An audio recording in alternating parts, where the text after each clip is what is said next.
The European Chamber of Commerce of Sri Lanka, the American Chamber of Commerce and the delegation of Germany Industry and Commerce in Sri Lanka yesterday said they were gravely concerned about the present political uncertainty and upheaval in the country. The chambers noted that most of their members who are established in Sri Lanka and have been surveyed are already experiencing negative impacts on their businesses. They said, quote, "We request the relevant political authorities to ensure a stable and reliable business environment through the legal and democratically established institutions as soon as possible," unquote. The chambers also pointed out that administration in government department and institutions had been affected by the constitutional issues and respect for the law was needed to attract investment. Due to the constitutional standoff created on the 26th of October, all three international rating agencies, namely Fitch, Moody's and Standard & Poor's, have downgraded Sri Lanka over concerns that Sri Lanka may find it more challenging to face debt repayments due next year. They have also voiced concern over policy uncertainty and slowdown of fiscal consolidation, which is crucial for meeting budget deficit targets. Fundamentals were sound and debt repayments were under control. However, he warned against fiscal slippage in the form of populist policies ahead of possible elections next year and emphasized on the need to continue structural economic reforms. Sri Lanka's plantation industry said they would not give in to demands by labour unions to double daily wages up to 1,000 rupees, despite a strike causing a 240 million rupee collective loss each day. The Planters Association of Sri Lanka, which represents listed regional plantation companies, said in a statement that workers could easily achieve daily earnings of 1,000 rupees with just a 1 kilo productivity increase. A worker has potential to earn as much as 80,000 rupees a month under a revenue share model linked to productivity that the RPCs have proposed. The Planters Association said tea prices were falling sharply and cost of production, already the highest among tea exporting countries, was much more than prices fetched at the Colombo auctions. Central Bank of Sri Lanka lent 15,339 million rupees to the government to fill in a revenue gap, thereby increasing the government of Sri Lanka's money printing liabilities by 11.37% to 150,275.95 million rupees. Ceylon Today newspaper reported, since the advent of the political crisis on the 26th of October, the government's money printing liabilities have increased by 71.84% or by Rs 62,826 million, thereby fueling inflationary pressure and increasing government debt. When Newsfirst made inquiries, the central bank issued a release providing a clarification regarding these newspaper articles. While calling these concepts and facts grossly inaccurate and misleading, the central bank in its release says that the reserve money, which was at Rs 939.8 billion at the end of 2017 and at Rs 1,010 billion at the end of September 2018, was recorded at Rs 1,020 billion on the 2nd of November 2018. This is a year-on-year growth in reserve money of 11.6%, which is well within the CBSR projections for the year. It added that the rupee liquidity in the domestic money market has been in deficit since mid-September of 2018, requiring the CBSR to conduct open market operations to provide adequate liquidity to the market. In view of the large and long-term shortage of liquidity in the market, the CBSR conducted long-term reserve repurchase auctions and made outright purchases of government security, mainly for the secondary market. The central bank calls them regular monetary operations with market participants, which has no relevance to the government's fiscal policy or any particular political event. Despite certainly that it's got tougher, there is no doubt that this uncertainty that we've had over the last 6 weeks or so has had an impact, has complicated the challenges in terms of macroeconomic policy making and meeting our obligations. What has been interesting is that over the last few weeks to learn that right across the political spectrum there is a commitment to the macroeconomic framework which we have to stick to. Given our debt and deficit dynamics, there is very little room to maneuver. Dr. Indrajit Kumaraswamy also attended a book launch ceremony held at the Institute of Policy Studies, organized by the CFA Society, Sri Lanka. The governor spoke about rating agencies downgrading Sri Lanka.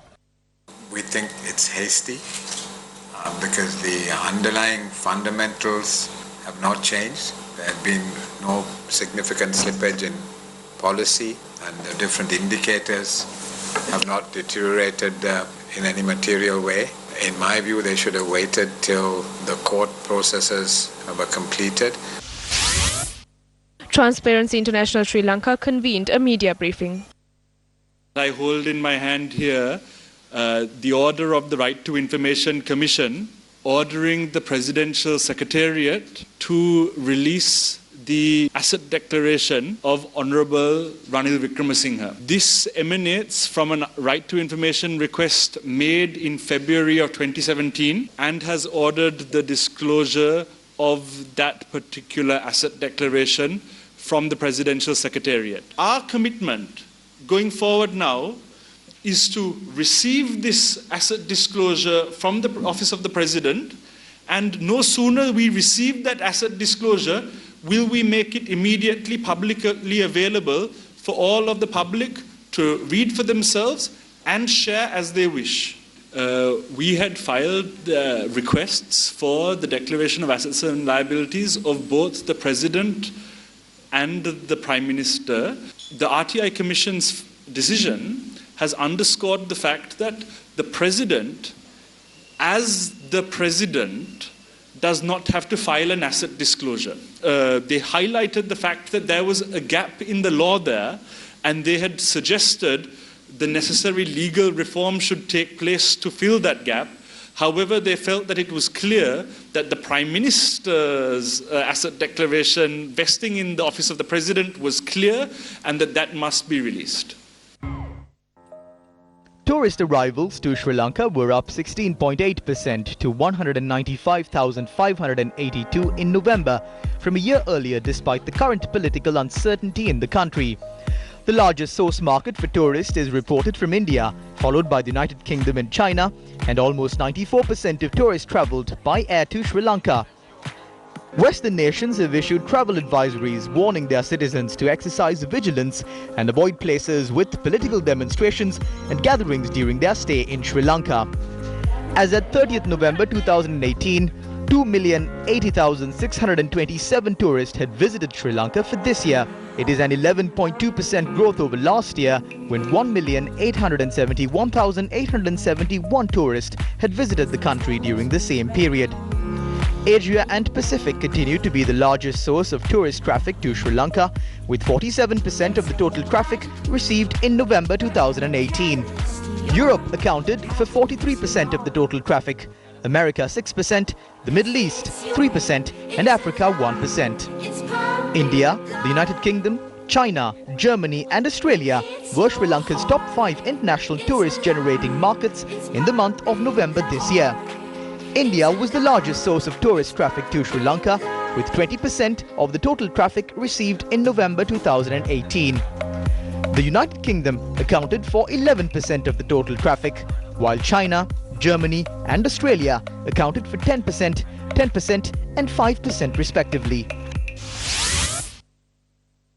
The signing ceremony of the FAO China South-South Cooperation Tripartite Agreement between the Food and Agricultural Organization of the United Nations, China and Sri Lanka took place at FAO headquarters on the 6th of December 2018. The Food and Agriculture Organization said the aim of the South-South Cooperation Project is to help Sri Lanka boost the production and commercialization of fruit crops among the value chain actors in the country. Daniel Gustafsson, Deputy Director General of FAO, New Dun, Ambassador and Permanent Representative of China to FAO, and KDS Ruanchandra, Secretary of the Ministry of Agriculture of Sri Lanka, attended the ceremony and signed the agreements on behalf of the organization and their governments respectively. FAO's South-South Cooperation Initiatives helps developing countries share and transfer agricultural knowledge and expertise among themselves, so that innovation and good practices that have been tested elsewhere in the globe south can benefit other countries facing similar challenges. China has been an active participant, strong supporter and major contributor of the FAO's South-South Cooperation, granting $80 million to the FAO China South-South Cooperation Program in support of knowledge sharing and technology transfer among southern countries. Last week, the Joint Apparel Association Forum began a new journey for Sri Lanka's apparel as it officially unveiled its new logo and the new corporate website. Sri Lanka Apparel, during its existence in the last 4 decades, grew and set itself as the leading manufactured product exporter of Sri Lanka, representing 43% of the industrial exports and 40% of the merchandising exports. With a contribution to the GDP in the range of 7% during the last decade and employment opportunities for 40% of the active labour force in the country, Sri Lanka Apparel supports and enriches the lifeline of millions of families directly and indirectly.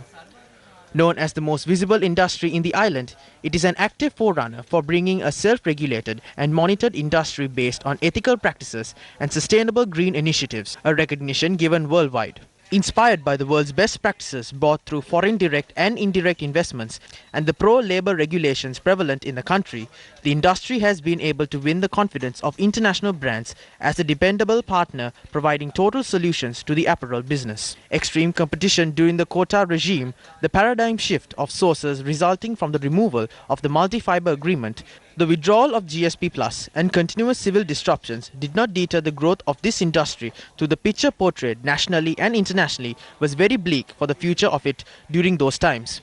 The industry challenged the obvious and has continued to thrive by taking proactive decisions and actions. It has evolved from the contract manufacturer to having the capability of offering seamless solutions where the entirety of the supply chain from innovation, designing to delivery at a back end now being offered.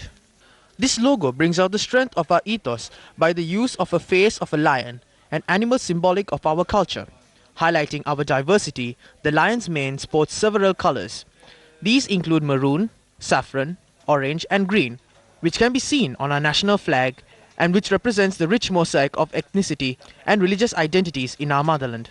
Moreover, the lion's mane has 10 elements, representing not only our multi-ethnic character, but also our position as a global hub for apparels on comprehensive fronts related to the business, starting from education, conceptualization, design, supply chain management, digitalization and creativity, making, finishing and logistics, embracing the entire value chain, providing seamless solutions.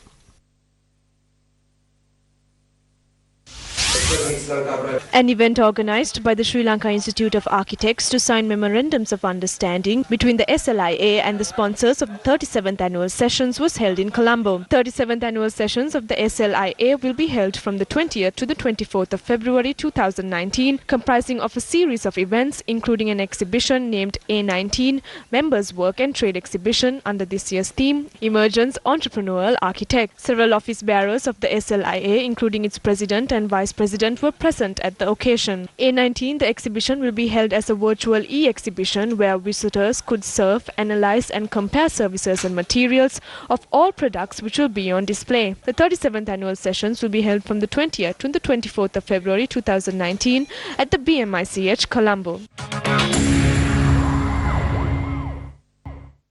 This report is the first ever comprehensive analysis of Sri Lanka's 9 provincial capital cities. The report draws on methodologies developed by the UN Habitat in other State of Cities reports to examine the state of Sri Lanka's major cities and highlight overall trends in urban development in the country. UN Habitat worked closely with the Ministry of Provincial Councils, Local Government and Sports and was supported by the Government of Australia. Following the launch, a panel discussion on the report was held, chaired by Dr. Tom Davies of the Department of Foreign Affairs and Trade from the Government of Australia. FAO's South-South Cooperation Initiative helps developing countries share and transfer agricultural knowledge and expertise among themselves.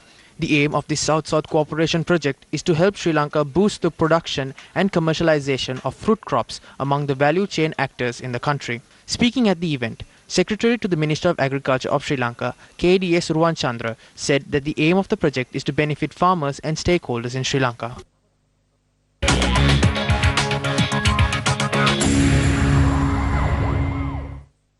One of the key core objectives is financial system stability.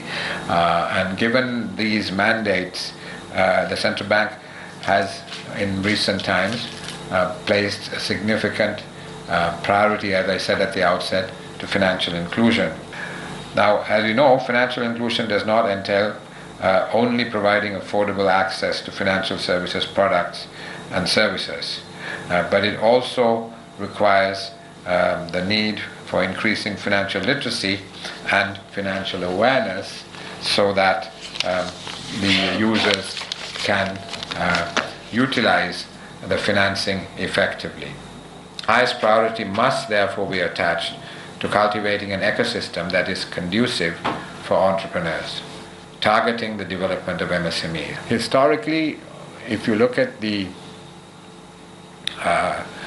initiatives that have been taken in the past for MSME developments, the biggest challenge has been finding products which can be sold. How does one produce goods and services which are marketable? That has been the real problem. And where we perhaps have not done as well as we could have done is in clearing out the marketing channels. We've focused on the production function, we focus on financing, we focus on training, and we've also done some work in terms of access to inputs. But clearing the marketing channel has not been something we've been particularly good at.